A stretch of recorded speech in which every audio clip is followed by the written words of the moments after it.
Assalamualaikum teman-teman semua. Kali ini kita akan membahas tentang akuntansi perusahaan dagang, yaitu dengan sistem pencatatan periodik. Sebelumnya kita akan bahas dulu tentang chart of account yang ada di perusahaan dagang sistem periodik ini. Nah, untuk akun laporan posisi keuangan itu tidak ada perbedaan antara sistem periodik dengan sistem perpetual. Nah, yang berbeda itu adalah di akun laporan laba rugi, di mana di akun laporan laba rugi sistem periodik ini ada akun pembelian, akun retur dan potongan pembelian, akun diskon pembelian, dan akun ongkos kirim pembelian. Nah, keempat akun ini tidak ada dalam sistem perpetual. Nah, tapi di akun sistem perpetual ada akun beban pokok penjualan. Kita mulai lanjut dengan sistem pencatatan periodik untuk transaksi pembelian. Transaksi pembelian tunai, contohnya di sini adalah tanggal 3 Januari PT ABC membeli persediaan kepada toko Cantik sebesar 2.500.000 secara tunai dan membayar ongkos kirim sebesar 100.000. Maka jurnalnya adalah pembelian pada kas sebesar 2.500.000. Kemudian untuk ongkos kirim sendiri itu adalah ongkos kirim pembelian pada kas sebesar 100.000. Nah, bedanya kalau mencatat dengan sistem perpetual itu dia ketika membeli persediaan tersebut dia akan menambahkan ke nilai persediaan. Begitu juga dengan adanya ongkos kirim. Ongkos kirim itu akan menambahkan nilai persediaan atau harga perolehan dari persediaan. Nah, kalau untuk sistem periodik ini, karena dia tidak mencatat akun persediaannya real time, tidak mencatat adanya penambahan ataupun pengurangan persediaan, maka ketika dia membeli persediaan, dia akan mencatatnya di akun pembelian. Ketika ada ongkos kirim pembelian, maka dia akan mencatat di ongkos kirim pembelian. Kemudian selanjutnya adalah transaksi pembelian secara kredit. Nah, pembelian secara kredit dia juga di sini akan mencatat pembelian pada utang usaha.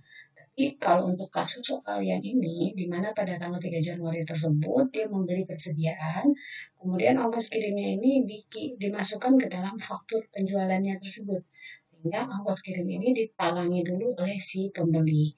Maka ongkos kirim ini akan menambahkan ke utang usahanya si PT ABC ini.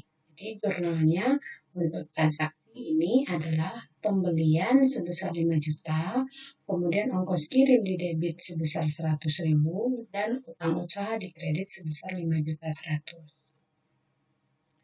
Selanjutnya adalah diskon pembelian. Kita langsung ke contohnya saja, di mana PT ABC pada tanggal 5 Januari membeli persediaan kepada toko Senja sebesar 3 juta secara kredit dengan syarat 210N30.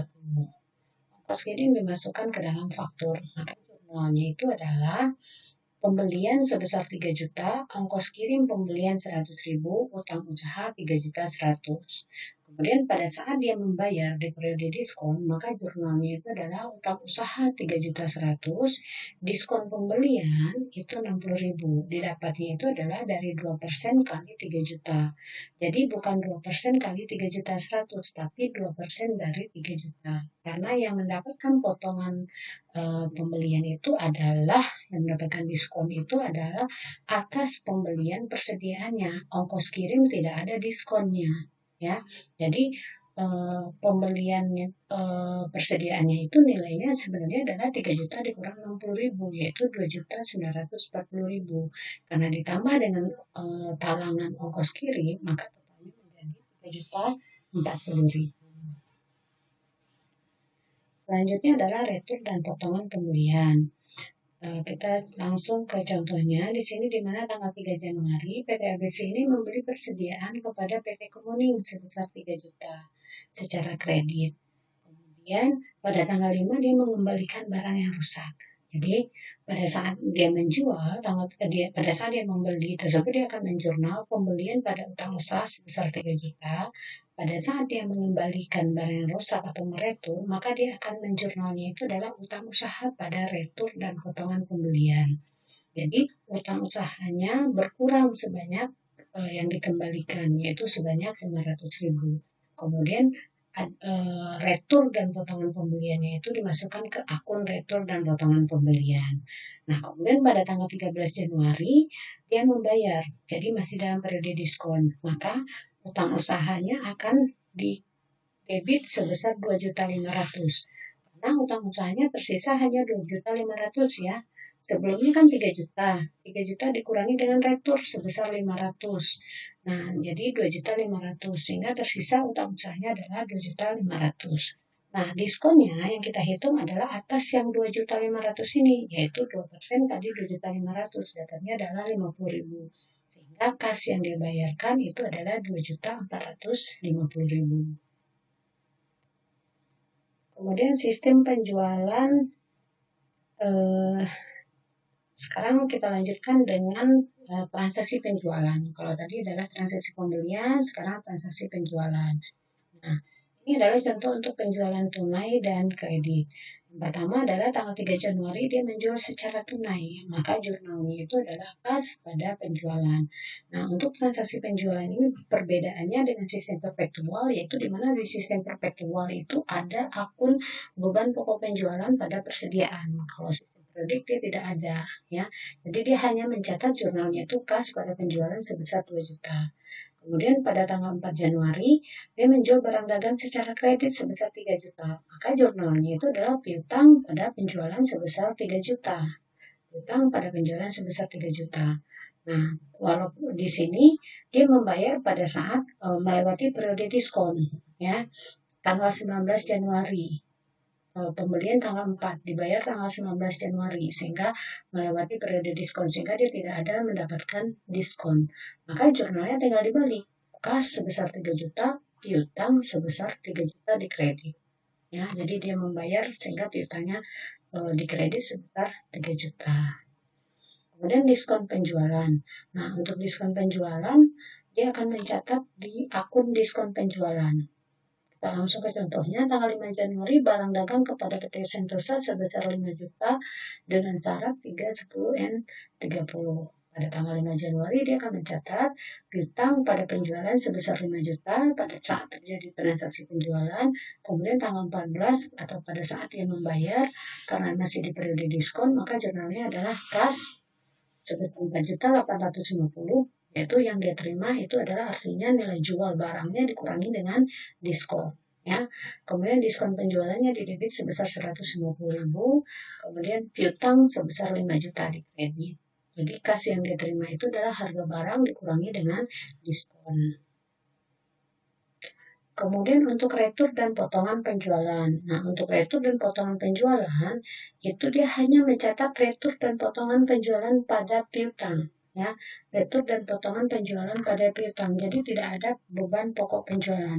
Nah, kebetulan di sini saya masih ada tulisannya beban pokok penjualan. Harusnya tidak ada. Nah, beban pokok penjualan yang ini tidak ada pengaruhnya atau tidak ada di dalam sistem periodik. Ya, mohon maaf, ini ada kesalahan. Seharusnya tulisan ini tidak ada. Nah, jadi jurnalnya untuk sistem periodik ini hanya tinggal mencatat retur dan potongan penjualan pada piutang sebesar 700.000. Ini adalah rangkuman perbedaan jurnal antara sistem periodik dan sistem perpetual. Jadi kalau kita lihat di sini pemberian kredit, di mana di sini persediaan pada utang usaha, kemudian sistem periodik itu pemberian pada utang usaha, sedangkan untuk perpetual itu adalah persediaan pada utang usaha. Ongkos kirim di sistem perpetual juga mempengaruhi kepersediaan, menambahkan persediaan, retur dan potongan pembelian mengurangi kepersediaan, pembayaran pada periode diskon mengurangi ketersediaan. Sedangkan di sistem periodik ada masing-masing akunnya. Untuk pembelian dia akan masuk ke akun pembelian, untuk ongkos kirim masuk ke akun ongkos kirim, untuk retur masuk ke dalam akun ongkos retur, sedangkan untuk akun diskon masuk ke dalam akun diskon pembelian. Jadi kelihatan perbedaannya ya, kalau sistem perpetual semuanya mempengaruhi ke nilai persediaan, sedangkan di sistem periodik dia tidak mempengaruhi ke akun persediaan. Makanya dengan sistem perpetual kita bisa tahu real time berapa nilai persediaan barang yang sudah dijual, berapa persediaan barang yang masih tersisa di gudang. Karena ada catatannya, pencatatan persediaannya. Nah, kemudian untuk transaksi penjualan. Transaksi penjualan bedanya itu adalah kalau sistem perpetual dia mencatat beban pokok penjualan pada persediaan. Ya, beban pokok penjualan pada persediaan. Sedangkan kalau sistem periodik dia hanya mencatat piutang usaha pada penjualan. Piutang usaha pada penjualan. Kalau di sistem periodik tidak ada beban pokok penjualan dan persediaan. Begitu juga dengan retur. Nah, sedangkan untuk pembayaran pada periode diskon, jurnalnya itu sama. Nah, karena sistem periodik ini dia tidak menghitung beban pokok penjualan, maka beban pokok penjualan itu dihitungnya itu di akhir periode. Nah, cara menghitungnya beban pokok penjualan itu adalah kalau secara sederhananya adalah persediaan awal ditambah dengan pembelian. Nah, kemudian dikurangi dengan persediaan akhir. Itulah yang menjadi beban pokok penjualan. Nah, cuma di sini kita harus jabarkan lagi. Di dalam transaksi pembelian itu kan ada retur pembelian, ada diskon pembelian, dan ada ongkos kirim. Sehingga kita harus menghitung berapa harga pokok pembeliannya. Nah, jadi kita hitung dulu persediaan awalnya, kemudian masukkan nilai pembeliannya. Pembelian ini dikurangi dengan retur dan diskon sehingga menghasilkan namanya adalah pembelian bersih. Pembeliannya memang 600.750.000, tapi karena ada diskon dan retur sehingga pembeliannya itu nilainya adalah 588.975. Kemudian ditambahkan dengan ongkos kirim pembelian sehingga harga pokok pembeliannya itu adalah 601.580 juta. Kemudian pembelian tersebut ditambahkan dengan persediaan awalnya itu adalah barang yang tersedia untuk dijual. Barang tersedia untuk dijual dikurangi dengan sisa persediaan akhir yaitu akan menjadi beban pokok penjualan. Jadi kalau kita lihat di sini nilai persediaan akhirnya atau nilai beban pokok penjualannya itu adalah berdasarkan langsung saja dikurangi dengan persediaan akhir yang ada di gudang sebesar 59.750. Jadi kalau seandainya fisik yang ada di gudangnya itu ada yang hilang atau ada yang dicuri atau tidak tahu ke mana, nah itu nilainya itu akan dianggap sebagai penambahan terhadap beban pokok penjualan. Jadi karena dia tidak terdeteksi setiap kali ada penambahan ataupun pengurangan persediaannya tadi. Makanya ke dalam sistem periodik ini tidak ada adjustment untuk kehilangan persediaan. Nah, ini adalah jurnal penutup untuk sistem periodik. Nah, di sini di jurnal penutupnya ini nilainya adalah ada persediaan. Persediaan di sini itu adalah nih persediaan akhir ya. Persediaan akhir, kemudian penjualannya, kemudian retur dan potongan pembelian, kemudian ada diskon pembelian, kemudian ada pendapatan lain-lain. Kalau kita gabungkan dengan soal yang sebelumnya ya, di soal perpetual. Nah, kemudian ada diskon, barulah setelah itu di sisi kreditnya adalah besar laba rugi. Jadi ini adalah untuk menutup akun pendapatannya ya. Nah, kemudian akun beban itu ikhtisar laba ruginya di debit, kemudian beban-bebannya ada di kredit. Beban-bebannya itu adalah persediaan awalnya, kemudian pembelian, kemudian ongkos kirim pembelian, kemudian baru beban lain-lainnya. Maaf, ini belum ditotalkan nilainya, ketinggalan. Nah, kemudian selanjutnya untuk ikhtisar laba rugi dan penarikan untuk laba atau ruginya itu sendiri dan penarikan itu sama nilainya, tidak ada perbedaan antara sistem perpetual ataupun sistem periodik. Oke teman-teman, ini adalah materi kita untuk sistem laporan keuangan secara periodik. Semoga bermanfaat dengan video-video yang sudah ada, baik video perusahaan jasa maupun video untuk akuntansi perusahaan dagang. Selamat belajar, semoga bermanfaat. Terima kasih. Wassalamualaikum warahmatullahi wabarakatuh.